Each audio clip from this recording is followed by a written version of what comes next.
ማንም ጀግና ሊባል አይገባውም። የፈጸመው ገድል ለአንባቢ እንኳን አፈታሪክ እስከሚመስል ለማመን የሚከብድ ነው።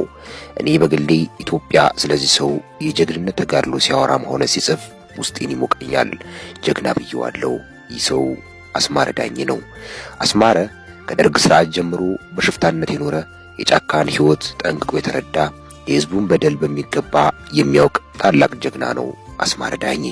ይህ ጀግና አስማረ በ1983 ዓመተ ምህረት በአርባ ጉጉ ይኖሩ የነበሩ የአማራው ጎሳ ተወላጆች ላይ በኢህአዴግና በኦነግ ወታደሮች እየደረሰ በነበረው ጭፍጨፋ ልቡ አዝኖ በሰሜን ሸዋ ጊናገር የሚገኙ 15 ገበሬዎችን በማስተባበር ምስራቅ ኢትዮጵያ አርባ ጉጉ ድረስ በመጓዝ በአካባቢው የሚገኙ የኦነግና የኢህአዴግ ወታደሮች ላይ ጥቃት በመክፈት የኦነግና የኢህአዴግ ወታደሮችን ውሃ አሰኝቶ በአርባ ጉጉ የሚገኙ የአኙ 15 ገበሬዎችን በማስተባበር ምስራቅ ኢትዮጵያ አርባ ጉጉ ድረስ በመጓዝ በአካባቢው የሚገኙ የኦነግና የኢህአዴግ ወታደሮች ላይ ጥቃት በመክፈት የኦነግና የኢህአዴግ ወታደሮችን ውሃ አሰኝቶ በአርባ ጉጉ የሚገኙ የአማራው ጎሳ አባላትን እልቂት የቀነሰ ታላቅ ሰው ነው።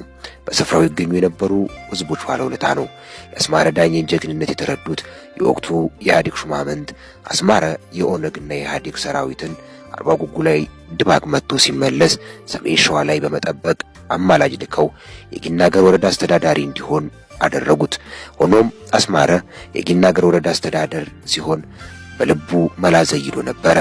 አስማረ ዳኜ የጊናገር ወረዳ አስተዳዳሪ ሆኖ በተሾመ በጥቂት ወራት ውስጥ በወረዳው የሚገኘውን የመሳሪያ መጋዘን በመስበር መሳሪያውን ለሰሜን ሸዋ የአማራ ገበሬዎችና በከሰም ወንዝ አቅራቢያ ለሚገኙት የአፋር አርብቶ አደሮች በማከፋፈል የአካባቢውን ገበሬው አስከትሎ ዳግም ሰሜን ሸዋና አካባቢውን ከኢህአዴግ አገዛዝ ነጻ ለማውጣት ተመልሶ ወዳደገበት ጫካ ተመልሶ አሳግርት የተሰኘ አካባቢ በመመሸግ ህዝቡን ነጻ ለማውጣት መሸፈቱን ለኢህአዴግ ሹማምንቶች መልእክት ላከ።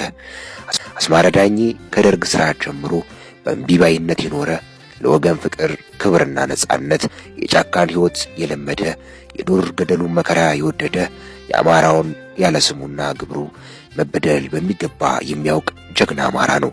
ትውልዱ በታላቁ ሸዋ አሳግርትና በረኸት ሲሆን የከሰምና በረኸትን ቆላ እስከ አፋር ድረስ ዱር ቤቴ ብሎ የነጻነት ትግሉን እስከ ፍጻሜ ተጋድሎበታል፣ ተዋድቆበታል። አስማረ 1983 ዓመተ ምህረት በአርባ ጉጉ ይኖሩ የነበሩ አማሮች ላይ ጥላቻና ትንሽነት ያሰክራቸው ያጣመራቸው በክፋት ድቁናው በከፋፋይነት የቀሰሱት የአቢሲኒያ የዘመን ስብራቶች ወያኔና ኦነግ በትህነግ ደቀ መዛሙርትነት በኦነግ ተላላኪነት የተጫነበትን የበደል ቁና የመከራ ገመድ ይከታተልም ያውቅም ነበረ። እየደረሰ የነበረው ዘር ተኮር የአማራው ጭፍጨፋ ማብቂያ ማክተሚያ ቢጠፋም አስማረ ወገኖቹን ለመታደግ ከሸዋ ጊናገር 15 ወዳጅ ገበሬዎችን በማስተባበር አርባ ጉጉ መሸገ። አስማረ ደፋር፣ ያሰበውን የሚከውን የወገን ባርነት ጭቆናን ያንገሸግሸው ነበረ። አሸባሪው ትህነግ ለአማራ አጥፊው አማራን እንደ ህዝብ ጠላት ያደረገ መሆኑን ቀድሞ የተረዳ ያወቀ ጸረ ትህነግ ትግልን ማልዶ የጀመረ ነጭ ቃታ በልጅጉን ወልውሎ እምቢ ለባርነት ያለ የራሱን አድዋ የትውልዱን ማይጨው በጸረ ትህነግ ትግል የጀመረ የሰማንያዎቹ ወጣት ነብይም ነበረ። አስማረ ከሸዋ አርባ ጉጉ በእግሩ ተወርውሮ በአካባቢው የሚገኙ የኦነግና የህወሓት ስርዓት ጀሌ ወታደሮች ላይ በድንገተኛ አደጋ ጣይነት እሳት አዘነበ። የክንዱን መራራነት ጋታቸው።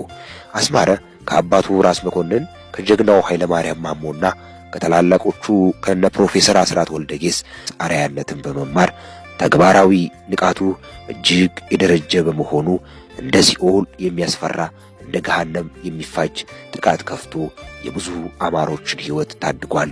ተስፋም መከታም ሆኗል። አስማረ ከሲኦል የሚያስፈራ እንደ ገሃነም የሚፋጅ ጥቃት ከፍቶ የብዙ አማሮችን ሕይወት ታድጓል። ተስፋም መከታም ሆኗል። አስማረ ከአርባ ጉጉ ሲመለስ ጀግንነቱን ከቀድሞ ጀምሮ የሚያውቁ የወቅቱ የትህነግ ስርዓት ስለተሸበረ የአስማረንም ቁጣና ክንድ ስለቀመሰ ምናልባት ግስላው ቁጣውን ቢያበርድ ብለው በማሰብ ከማዕከል በቀጨን ትዕዛዝ የጊናገር ወረዳ ወይም የአሁኗ አሳግርት አስተዳዳሪ እንዲሆን አደረጉት። ወይ ፍንክች!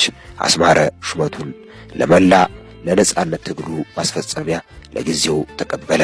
በተሾመ በጥቂት ወራት ውስጥ ትህነግ የሸዋን አርሶ አደር ትጥቅ አስፈትቶ የቆለፈበትን በወረዳው የሚገኘው የመሳሪያ መጋዘን በመስበር መሳሪያውን ለሸዋ የአማራ ገበሬዎችና በከሰብ ወንዝ አቅራቢያ ለሚገኙ የአፋር አርብቶ አደሮች በማከፋፈል የአካባቢውን ገበሬ አስከትሎ ዳግም ሸዋና አካባቢውን ለአገዛዙ ነጻ ለማውጣት ተመልሶ ወደ ገባበት ጫካ ወደ ተለመደው ጸረ ትህነግ ትንቅንቅ ገብቶ በመመሸግ ህዝቡን ነጻ ለማውጣት መሸፈቱን ለሾመው አካል መልእክት ላከ። ወጥመድ ላጠመደው ወጥመዱን ሰባብሮ ሌላ ወጥመድ አጥምዶ ጎራውን አለኝ ዱር ቤቴ ጫካው ጎረቤቴ ደና ከረሙልኝ እናትና አባቴ ብሎ በረሃኛ ሆነ። በህዝብ ውግንናውና በመረረ የትህነግ ጥላቻው የተበሳጩት ሹማምንትም 2 ብርጌድ ጦር ወደ ጊናገር በመላክ በአስማረ ጦር ላይ ቀጥተኛ ጦርነት ቢከፍቱም የአስማረ ጦር ሊበገር አልቻለም። ይልቁንስ 20 የማይሞላው የአስማረ ጦር ጠላትን በሞት መሬት ውስጥ በመክተትን ቆርጦ በመምታት በአንድ ቀን ውጊያ ብቻ በርካታ የህወሓት ዙፋን ጠባቂ ወታደሮችን ረፍርፎ 5 ወታደሮችን ከነሙሉ ትጥቃቸው ማረኩ። ቀጥሎም የ4 ኪሎ ህወሓት በመደናገጥ በሄሊኮፕተር የታገዘ ዘመቻ ጥቃት በአስማረ ጦር ላይ ቢዘምትም አልተሳካም። ዘመቻው በአስማራ አሸናፊነት ከተጠናቀቀ በኋላ የገዢው ሹማምንት አስማረን ለመግደል ሰላዮችን ወደ ጊናገር ይልካሉ። ሆኖም አስማረ ሰላዮቹና አብሮ የመጡ ወታደሮች ላይ ተኩስ ከፍቶ 2ቱን ገድሎ 5ቱን ማረካቸው። የተማረኩት ጊናገር ገበያ ላይ አስረዋቸው ስለነበረ ወታደሮቹን ህዝቡ እየተመለከተ በዚህ ከቀጠለ በሎጂስቲክ እጥረት እንደሚቸገር ቀድሞ የተነተነውና የተረዳው አስማረ ጦሩን አስከትሎ ወደሚወዳቸውና ወደሚያምናቸው አፋሮች ዘንድ ተጓዘ። ቀደም ሲልም በአፋር ህዝብ የጸረ ትህነግ ትግል ውስጥ አስማረ ከአፋሮች ጋር ልዩነት፣ ትስስር፣ ፍቅር ነበረው። አሰግድ መኮንን የተባለ የታሪክ ጸሐፊ ከዚህ በፊት የአስማረን ገድል ሲከትብ የአስማረን ታሪክ ከአፋር ትግል ለይቶ ለብቻው ለይቶ መጻፍ ጥቁር ድመትን በጨለማ እንደመፈለግ የማይታሰብ ነውና አፋር የአስማረ ውለታ አስማረም የአፋር ውለታ አለባቸው ብለው እንደነገሩት ጸሐፊው አትቷል።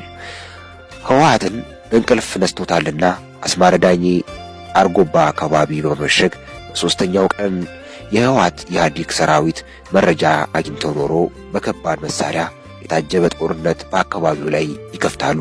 ሆኖም አስማረ ከሸዋ አብረውት በመጡት ገበሬዎችና የአፋር ወዳጆች ድጋፍ በስፍራው የከበበውን ጦር ቀጥቶ ያፈርሰዋል።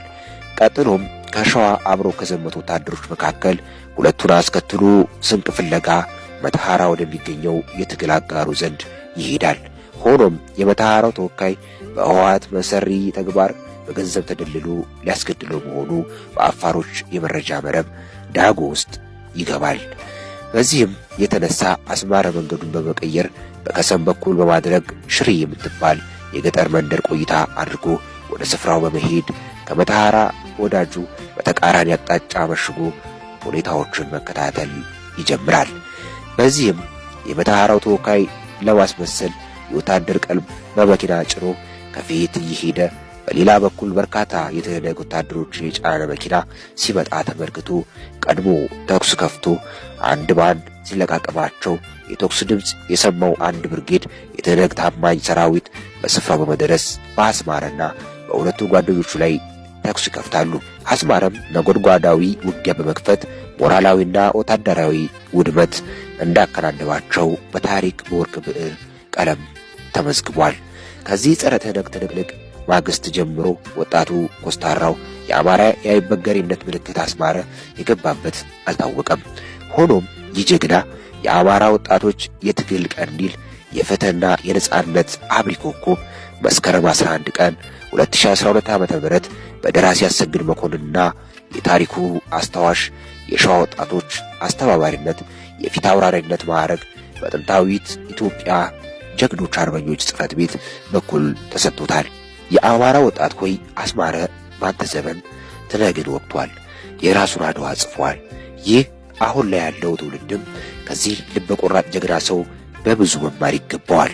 አንተም ተነስተህ ለነጻነት ዝመት፣ የአባቶችን ታሪክ ጠብቅ፣ ስለ እውነት ስለ ማንነት የመኖር ህልውና ታገል እያለን የተወደዳችሁና የተከበራችሁ አድማጭ ተመልካቾቻችን ለዛሬ ያዘጋጀንላችሁ ፕሮግራም ይህን ይመስል ነበረ።